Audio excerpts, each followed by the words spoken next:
ओम नमः सिद्धेभ्यः।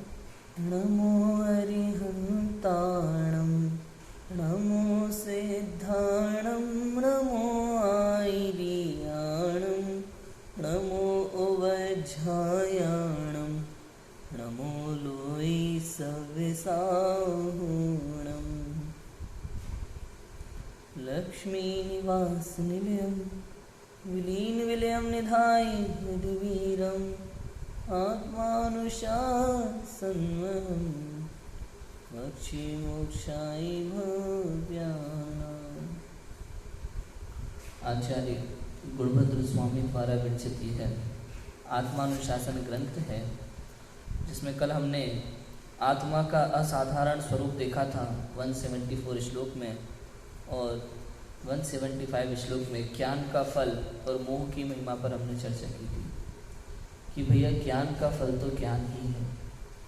यथार्थ रूप से पदार्थों का जानना, जान पाना, वह ज्ञान का तात्कालिक फल है, और समस्त लोकालोक के पदार्थों का ज्ञान बना होना अर्थात केवल ज्ञान होना, ये ज्ञान का परंपरा फल है, ये ज्ञान का फल है। मोह की महिमा, मोह की महिमा अपरंपार है। मोह के कारण से जीव पदार्थ को विपरीत रूप जानता है, जैसा है वैसा नहीं जानता, जैसा नहीं है वैसा जानता, जैसा है वैसा नहीं जानता, जैसा नहीं है वैसा जानता है। मुझसे किसी ने पूछा था एक बार, पंडित जी हम जानते तो सब कुछ है ना, तो हमें सुख क्यों नहीं है? भगवान जानते हैं, सम्यक ज्ञानी उसको वैसा का वैसा जानता है, वो सुखी है, मैं जानता हूँ तो सुखी क्यों नहीं है? कि भैया सम्यक ज्ञानी में और अज्ञानी में यही अंतर है कि ज्ञानी जीव वस्तु जैसी है उसे वैसा जानता है, अज्ञानी जीव उसे विपरीत जानता है, जैसी है वैसा नहीं जानता। मैं जानता हूँ ये शरीर मेरा नहीं है, लेकिन फिर भी अंतर में इस शरीर को मैं अपना स्वरूप समझ के बैठा हूँ, यही मैं हूँ, ऐसा निर्णय कर रखा है मैंने। थोड़ा सा कुछ हुआ तो मेरी समस्या है। ये सब शरीर के रिश्तेदार हैं, ये सारा संसार आपकी प्रशंसा नहीं करता, इस शरीर की प्रशंसा करता है, इस भाव में किए हुए आपके कार्यों की प्रशंसा करता है। वो मैं हूँ ही नहीं, किंतु हम सुखी दुखी उसी कारण से होते हैं। इससे पता चलता है आप अज्ञानी हैं। ज्ञानी जीव को इससे अंतर नहीं पड़ता, वो मान और अपमान से परे होता है, फर्क नहीं पड़ता। समझ आया? छोटी छोटी बातों पर क्रोधित हो जाए, क्लेशित हो जाए, वो ज्ञानी नहीं होता। हम लोग हो जाते हैं, इसलिए हम अज्ञानी हैं। ठीक है, यह है अज्ञानता। मोह की महिमा एक बहुत बढ़िया सब्जेक्ट है। मोह की महिमा कितनी खतरनाक होती है, मोह कैसा होता है, ममत्व परिणाम कैसा होता है। आप देखो, एक छोटा सा उदाहरण है। जब हम कोटा में पढ़ते थे हॉस्टल में, तब वहाँ इंद्र विहार में, कोटा में इंद्र विहार नाम का एक एरिया है, सीमंतर भगवान का जिनालय है, बहुत बढ़िया। वहाँ पर उत्तम चंद जी सिवनी आए हुए थे 10 लक्षण में प्रवचन के लिए। उन्होंने एक बहुत बढ़िया उदाहरण दिया था मोह की महिमा के लिए। उन्होंने कहा कि एक बार मैं गया था प्रवचन करने के लिए 10 लक्षण में कहीं, तो वहाँ मुझे भोजन के लिए वे अपने घर ले जा रहे थे। भोजन के लिए घर ले जा रहे थे, तो रास्ते में एक घर जो है था, तो उसको दिखा करके वो बोले, पंडित जी ये अपना घर है। चलो भाई अपना घर है तो चलते हैं। कि नहीं नहीं, हम यहाँ किराए से रहते थे, अभी कोई और रहता है। अच्छा अच्छा, चलो आगे चले। थोड़ा आगे गए, थोड़ा आगे जाने के बाद पंडित जी ये अपना घर है। अच्छा चलो चलो चलो। कि नहीं नहीं, अभी अपन का इसका खरीदने का प्लान चल रहा है, अभी काम बाकी है। थोड़ा और आगे गए, पंडित जी ये अपना घर है। वहाँ कंस्ट्रक्शन का काम चल रहा था, थोड़ा हो चुका था, थोड़ा बाकी था। नहीं पंडित जी, इसे ये अपना काम चल रहा है, अभी बना नहीं है, बनने वाला है, ये भी अपना है, ये अपना घर है। थोड़ा और आगे गए तो एक घर में फिर गए, तो बोल रहे पंडित जी ये अपना घर है। अच्छा ये आपका घर है? हाँ यहाँ हम किराए से रहते हैं। मतलब अभी तक ना उसने एक घर खरीदा है, ना उसका कोई घर बना है, और ना वो किसी अपने घर के मकान में रहता है, लेकिन 4 मकानों में उसकी ममत्व बुद्धि है कि ये मेरा घर है। ये मोह की महिमा है। और मोह की महिमा कितनी है, आप किस किस पदार्थ को अपना मानते हैं बताओ। हमारा स्कूल है नहीं, हमारा विद्यालय है। विद्यालय तुम्हारा है, उसमें पढ़ने आते हो, तुम्हारा हो गया। हमारा शहर, हमारा गांव, हमारा शहर तुम्हारा है, लेकिन मानते हैं हमारा है।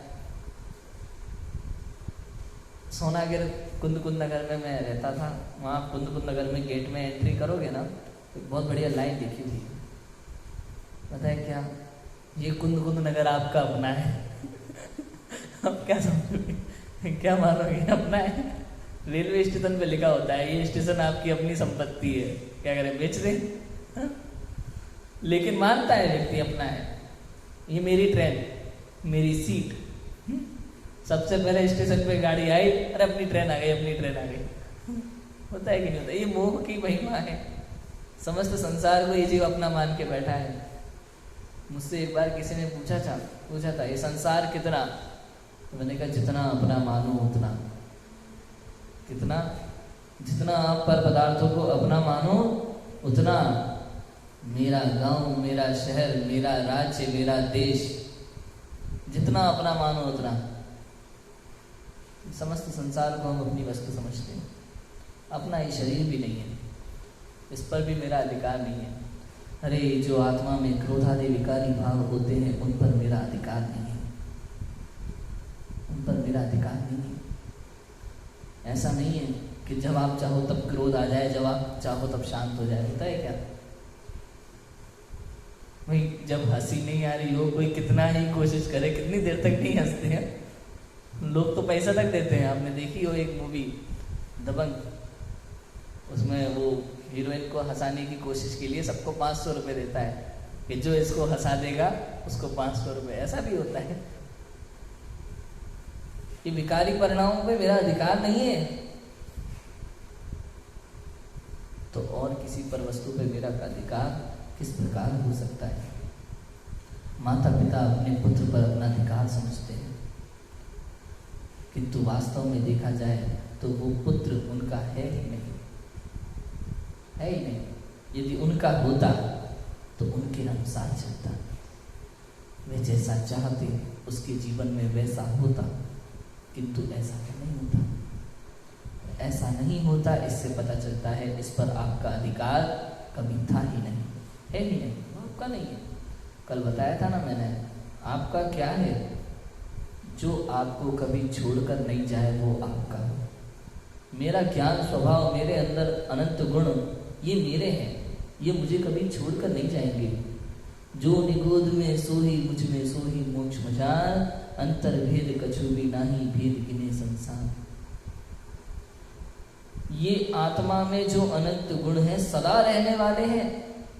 चाहे आत्मा किसी भी गति में चल जाए, चाहे निगोद का एक इंद्रिय जीव बन जाए, चाहे पेड़ पत्तों में उत्पन्न हो जाए, अग्नि का जीव बन जाए, चाहे जल का जीव बन जाए, चाहे त्रियंच में, चाहे मनुष्य में, चाहे देव में, चाहे नारकी में, कहीं चाहे सिद्ध अवस्था में पहुंच जाए, इसके अनंत गुण इसका साथ नहीं छोड़ते, इसकी अनंत शक्तियां इसका साथ नहीं छोड़ती। ये मेरे हैं, ये मैं हूँ, मेरे नहीं, मैं हूँ, ये मैं हूँ। ये पुत्र माता पिता का पुत्र नहीं, उस पर अधिकार ही नहीं। आप सोचते कुछ और है, वो करता कुछ और है। एक पेन जिसे हम अपना समझते हैं, उस पर हमारा वश नहीं चलता। हम चाहते हैं कि हमेशा चलता रहे, नहीं चलता, खत्म हो जाता है। बीएड के हम एग्ज़ाम लिखते थे ना, तो एक दिन एक एग्ज़ाम में 2 पेन आराम से खत्म हो जाते थे। वो एयरकोस वाले पेन आते थे 2.5 रुपये वाले, 2 पेन आराम से खत्म एक एग्ज़ाम में। ऐसा होता है, अधिकार नहीं चलता। चाहते तो हैं कि एक पेन से सारे एग्ज़ाम हो जाए, लेकिन लेके कितने जाते हैं हम पता है?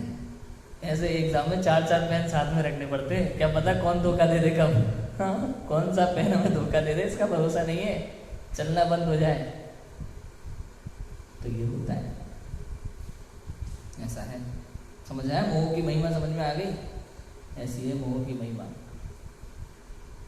अब देखो इसके आगे 176 नंबर का श्लोक है जिसमें भव्य और अभव्य में अंतर बताया जाता है।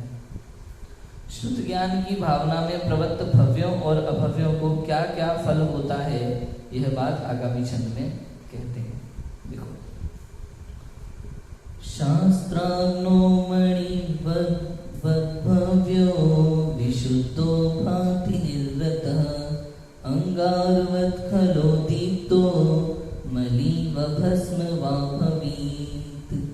शास्त्र अग्नि में भव्य विशुद्ध मुक्त होता है मणि समान, किंतु दुष्ट हो दीप्त मलिन अरु भस्म रूप अंगार समान।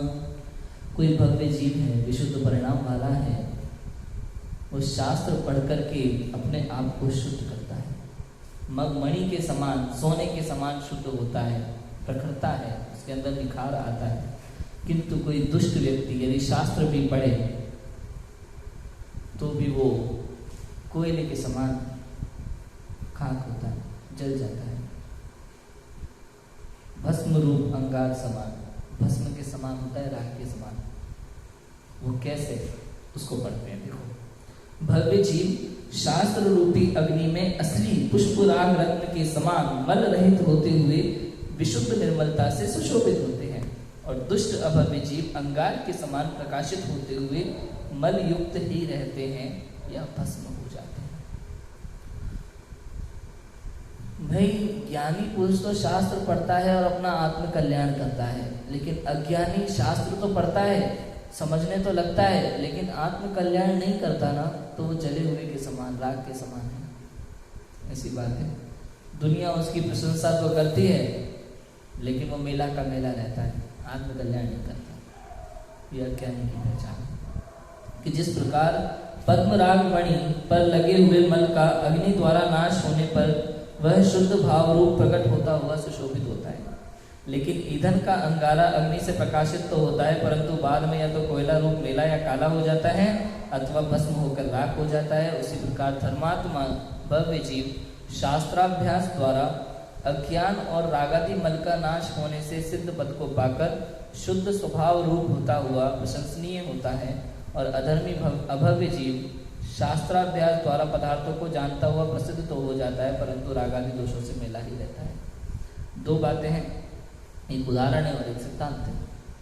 उदाहरण को जिस प्रकार का है कि भाई यदि स्वर्ण को आप सोने में तपाएंगे ना तो स्वर्ण शुद्ध हो जाता है, उसमें निखार आ जाता है, उसकी कीमत बढ़ जाती है। किंतु जब लकड़ी को आप अग्नि में जलाओगे तो रोशनी तो देती है, प्रकाशित तो होता है, किंतु अंत में कोयला और राख बन जाता है।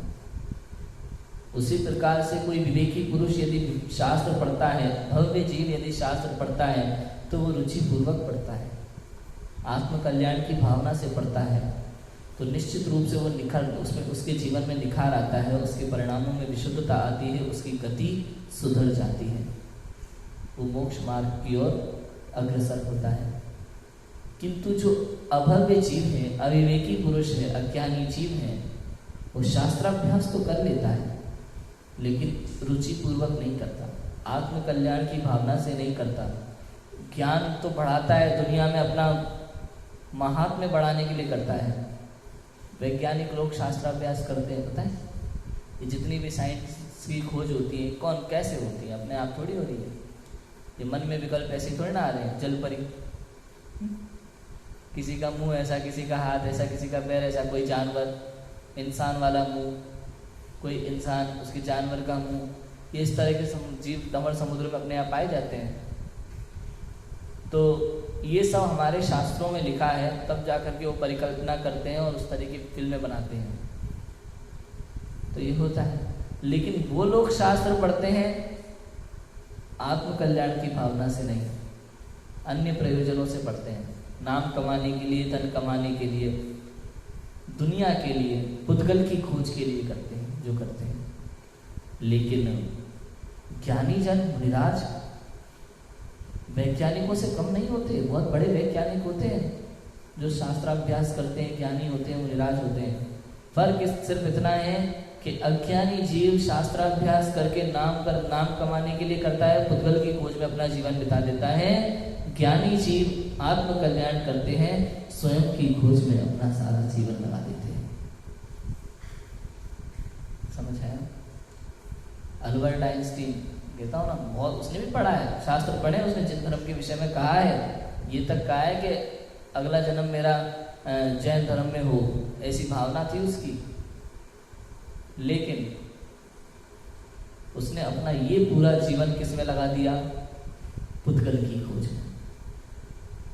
ये कभी विचार ही नहीं किया मैं कौन हूं, मैं कहां से आया, मेरा क्या होगा, मुझे कहां जाना है, इन परिणामों का फल क्या होगा, ये विचार नहीं आया। बल्ब कहाँ से आता है, लाइट कहाँ से आती है, कौन सी चीज़ कहाँ से बनेगी, कैसे बनेगी, अपनी जीवन आसान कैसे होगा, इन चीज़ों के विषय में ज़्यादा सोचते, सुख का मार्ग नहीं सोचते। मुनिराजों को पता है कि पुद्गल में सुख है ही नहीं, तो पुद्गल की कितनी भी खोज कर लो, उसकी शक्तियों का कितना भी वो कर लो, लेकिन उससे अपने सुख का कोई लेना देना नहीं है। समझ आया? आप चाहे कुछ भी बना लो, मोबाइल बना लो, टैबलेट बना लो, लैपटॉप बना लो, लाइट्स बना लो, कुछ भी बना लो, इससे तुम्हें क्या फायदा? संसार कहता है ना भाई, विज्ञान के आविष्कार के कारण आज दुनिया चांद पे पहुंच गई। हमने कहा पूछो भाई किसी चांद पे पहुंचने वाले से, क्या वो सुखी हुआ वहां जा करके? चांद पे तो सुशांत सिंह राजपूत का भी फ्लैट है कि नहीं है? भले ही दुनिया चांद, ये बात तो पक्की है कि चांद पे नहीं पहुंचे, क्योंकि जिस देश के वैज्ञानिक कहते हैं कि वो चांद पे पहुंचे, उसी देश के दूसरे वैज्ञानिक ये भी कहते हैं कि नहीं पहुंचे आज तक। अलग अलग देश के वैज्ञानिक अलग अलग बात कहते हैं उसी टॉपिक को लेकर के, तो ये तो आज तक प्रूफ हुआ ही नहीं है, ऐसा लोग मानते हैं। किसी एक वैज्ञानिक ने इस बात का दावा किया है, लेकिन प्रूफ नहीं है ये बात अभी तक भी। लेकिन फिर भी वो सुशांत सिंह राजपूत, उसने फ्लैट लिया था चांद पर, आत्महत्या कर ली उसने, यहीं चला गया वो। मेन बात ये, प्रश्न ये नहीं है कि आप कहां से कहां पहुंच गए, प्रश्न ये कि क्या वहां पहुंचकर आप सुखी हुए कि नहीं हुए, प्रश्न ये है। बात समझ में आई कि नहीं आई? महत्वपूर्ण है। और किसी मुनिराज से पूछो, दिगंबर मुनिराज से, क्या वो सुखी है कि नहीं? उन्हें इस बात की चिंता ही नहीं है कि मैं कहाँ हूँ, क्या कर रहा हूँ। वे आत्म कल्याण में सुखी हैं, वे आत्मा का तीव्र आनंद भोगते हैं, क्षण क्षण में अंतर्मुख होते हैं। क्षण क्षण में अंतर्मुख हो, सिद्धों से बातें करते हैं, सिद्धों से बातें करते हैं। परम दिगंबर मुनिवर देखे, हृदय हर्षित होता है, आनंद उल्लसित होता है। गजब की बात है। दिगंबर मुनिराज है सुखी, जो हमारे आदर्श हैं, उनको देखने से सम्यक दर्शन भी हो सकता है, उनके दर्शन मात्र से जीवों को बहुत सुधर जाते हैं। दिगंबर मुनिराज के दर्शन मात्र से, उनके चरणों की धूल से जीवों के महापुण्य का उदय होता है जीवों का, जिसको सच्चे दिगंबर मुनिराज के दर्शन प्राप्त हो जाए। ये जैन धर्म है, वो है सुखी। हमारे मुनिराज किसी वैज्ञानिक से कम नहीं है, चाहते तो वो ये आजकल के वैज्ञानिक क्या करेंगे भाई? चारण रिद्धिधारी, एक समय में क्षण मात्र में पूरा 2.5 दिन के चक्कर लगाया है। ये थी क्वालिटी। अभी तुम क्या करोगे बताओ?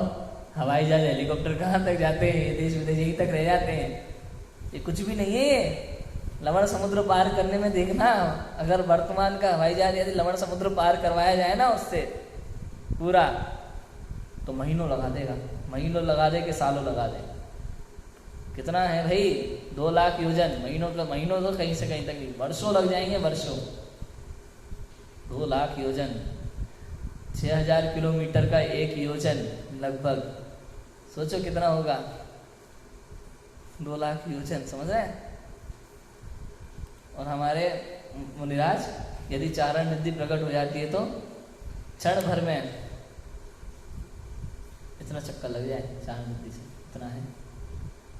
समझ आई बात? ये रिद्धि है, विक्रिया रिद्धि। एक हाथ किया कि वहाँ मानुषोत्तर पर्वत तक विष्णु कुमार मुनि, ये सब है। ये है विज्ञान वास्तव में हद तक, अभी कुछ नहीं है। बात समझ में आ गई? भव्य और भव्य में अंतर।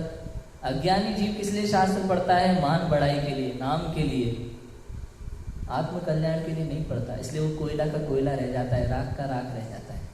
लेकिन ज्ञानी जीव रुचि पूर्वक आत्म कल्याण के लिए शास्त्र अभ्यास करता है और वो अंत में सुख को प्राप्त होता है, उसे सच्चा सुख प्राप्त होता है, आत्मा का अतीन्द्रिय आनंद प्राप्त होता है। ठीक है, इतनी बात यहाँ है श्लोक नंबर 176 में। अभी अपन ध्यान की प्रक्रिया पढ़ते हैं। श्लोक नंबर 177, ध्यान की प्रक्रिया देखो। ध्यान की सामग्री का वर्णन आगामी छंद में करते हैं। पढ़ते हैं अपन। मोह प्रसार्य सच ज्ञानम पश्यन् भावान् यथा स्थितान् प्रीति प्रीति निराकृत्य ध्यायध्यात्म विन्मुनि वस्तु स्वरूप यथार्थ देखते ज्ञानी ज्ञान किरण विस्तार राग द्वेष से रहित ध्यान करते आत्म की जाननिहार। देखो क्या लिखा है। आत्मा के अधिकार रूप अध्यात्म भाव को जानने वाले मुनि बार बार सम्यक ज्ञान को फैलाकर पदार्थों का यथार्थ अवलोकन करते हुए राग द्वेष का अभाव करके ध्यान करते हैं। सम्यक ज्ञान है, सम्यक ज्ञान से बार बार तत्व चिंतन करते हैं, पदार्थों का बार बार अवलोकन करते हैं, जैसा है वैसा अनुभव करते हैं पदार्थ का, तो बार बार आत्मा का अतीन्द्रिय आनंद लेते हैं। भाई जो ज्ञानी है उसे पता है कि संसार में सुख नहीं है, तो बार बार जब विचार करेगा, अरे इस संसार में सुख नहीं है, यहाँ ऐसा है, यहाँ ऐसा है, ये वस्तु ऐसी है, इस वस्तु का स्वरूप ऐसा है, सबसे ज़्यादा सुख तो मुझ में ही है, इसे बार बार आत्मा अनुभव करता है, बार बार विचार करता है और बार बार आत्मा अनुभव करता है। प्रक्रिया यही है, प्रक्रिया यही है। पहले वस्तु स्वरूप का विचार ही होता है, उसके बाद अंत में निर्णय हो जाता है। अज्ञानी जीव भी ध्यान करेगा तो ऐसे ही करेगा, वस्तु स्वरूप का चिंतन होगा, चिंतन के बाद निर्णय होगा। अरे कोई सामान भी खरीदते हैं तो पहले वही तो करते हैं, पहले सारी खोज खबर कर लेते हैं अपन। भाई आपको इलाज कराना है किसी डॉक्टर से तो किससे कराएंगे? ऐसा तो नहीं किसी से भी करा लें। कोई बच्चा बीमार है, ऑपरेशन होना है, बहुत बड़ी बीमारी है, तो हर किसी अरे गहरे डॉक्टर को नहीं दिखाते अपन, पता करते हैं भैया स्पेशलिस्ट कौन है, उसके बाद उसको पता पक्का हो जाए हाँ यही वाला बढ़िया है, इसने पहले भी किए हैं और पहले भी ठीक किया है, इस तो तरह तरह के निर्णय करके, उसके बाद निर्णय करके उससे अपन इलाज कराते हैं और काम हो जाता है। ऐसे यहाँ ज्ञानी जीव सुखी कौन है, कौन किस मार्ग से सुखी है, इसका पहले विचार करता है। भाई संसार में सुख नहीं है, संसार पर में आज तक जो भी सुख माना, जिसने भी माना, वो दुखी ही रहा है। दुनिया भर के कर्म करे हैं उसने, लेकिन अंत में उसे दुखी प्राप्त हुआ। किंतु जो अपनी आत्म कल्याण की ओर अग्रसर होता है, जिसने आत्मा में को देखा, उसी को वास्तव में सच्चा सुख प्राप्त हुआ। और आज तक जितने भी वीतरागी सुखी हुए वो इसी विधि से हुए हैं, और मैं भी इसी विधि से सुखी हो सकता हूँ। ऐसा विचार करके फिर आत्मा में इस तरह से ध्यान की प्रक्रिया है। देखो आत्मज्ञानी जीव ध्यान करते हैं, वे पहले तो आगम अनुमान आदि रूप सम्यक ज्ञान से जीवादि पदार्थों का निश्चय करते हैं और पदार्थ श्रद्धान करते हुए जिस प्रकार राग द्वेष ना हो उस प्रकार बाह्य साधन व अंतरंग विचारों से राग द्वेष का नाश करते हैं। इस प्रकार की सामग्री होने पर ध्यान से सिद्धि होती है, क्योंकि उपयोग की निश्चलता ही ध्यान है। राग द्वेष होने पर परद्रव्यों में उपयोग प्रेमेगा तो ध्यान कैसे होगा? भाई पदार्थों का चिंतन होता है तो उसमें राग द्वेष नहीं होता, क्योंकि जैसा है वैसा जान लेना, तो वस्तु ऐसी ही है तो राग द्वेष का काम ही खत्म। भाई सर्दी लग रही है, हमें किसी ने पंखा चालू कर दिया, तो पंखा बुरा है कि अच्छा है? पंखा तो पंखा है, सर्दी में बुरा लगता है, हमें गर्मी में अच्छा लगता है, तो पंखे से कैसा राग द्वेष? पंखा थोड़ी बुरा अच्छा हो गया। तो इस प्रकार से सभी वस्तुओं में वे जानपना करते हैं यथार्थ रूप से कि वस्तु तो वस्तु है, राग द्वेष के परिणाम मुझ में उत्पन्न होते हैं। ऐसा जान करके वो वस्तु को वस्तु जैसा जानता है, जैसी है वैसा जानता है, और फिर राग द्वेष के परिणाम उसके नहीं होते। विपरीत नहीं मानता ना, तो राग द्वेष के परिणाम नहीं होते। तो राग द्वेष होने पर परद्रव्यों में उपयोग भ्रमेगा तो ध्यान कैसे होगा? पदार्थों का निश्चय हुए बिना परद्रव्य इष्ट अनिष्ट भाषित होंगे तो राग द्वेष दूर कैसे होंगे? और अपना ज्ञान पदार्थों को जानने में लगाए बिना पदार्थों का निश्चय कैसे होगा?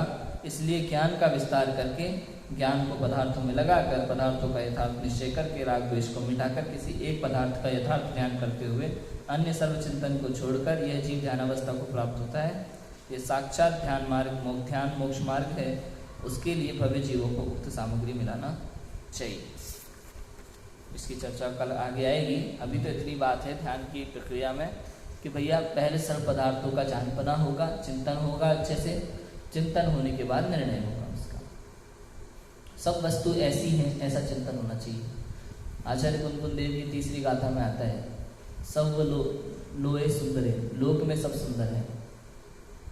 लोक में सब सुंदर है जो वस्तु, क्योंकि वस्तु अपने स्वभाव में परिपूर्ण होने के कारण से सुंदर है। जो वस्तु जैसी है उसे वैसी होना चाहिए, यही तो उसकी सुंदरता है। भाई घी अच्छा है कि तेल अच्छा है? अज्ञानी पुरुष कहेगा भाई घी अच्छा है। हम कहें यदि घी में तेल मिला दिया जाए तो घी अच्छा होगा कि तेल अच्छा होगा? कि भाई घी, अज्ञानी कहेगा घी में अगर तेल मिला दिया जाए तो घी में तो तेल की मिलावट हो गई, ये बेकार हो गया, अशुद्ध हो गया। लेकिन तेल में घी मिला दे तो अज्ञानी को लगेगा नहीं, अब लेने तो तेल गए थे लेकिन घी मिल गया, उसको अच्छा लगेगा। लेकिन नहीं, दोनों अशुद्ध हो गए। मिलावट का माल अशुद्ध होता है। अपने अपने स्वरूप में परिपूर्ण है तो शुद्ध है कोई भी वस्तु। यदि तेल में है, पूरे शुद्ध है तो वो शुद्ध है। यदि उसमें पानी मिला दिया, घी मिला दिया, उत्कृष्ट वस्तु का मिलावट कर दोगे तो भी वो अशुद्ध कहलाएगा। एक वस्तु में दूसरे वस्तु की मिलावट ये अशुद्ध है। तो एक वस्तु अपने स्वभाव में परिपूर्ण होने के कारण से वो सुंदर है। सुंदर है। खनिया थाना में प्रशिक्षण शिविर था, तब संजय जी शास्त्री, अपने जेवर वाले संजय जी भाई साहब, उन्होंने ये विषय लिया था।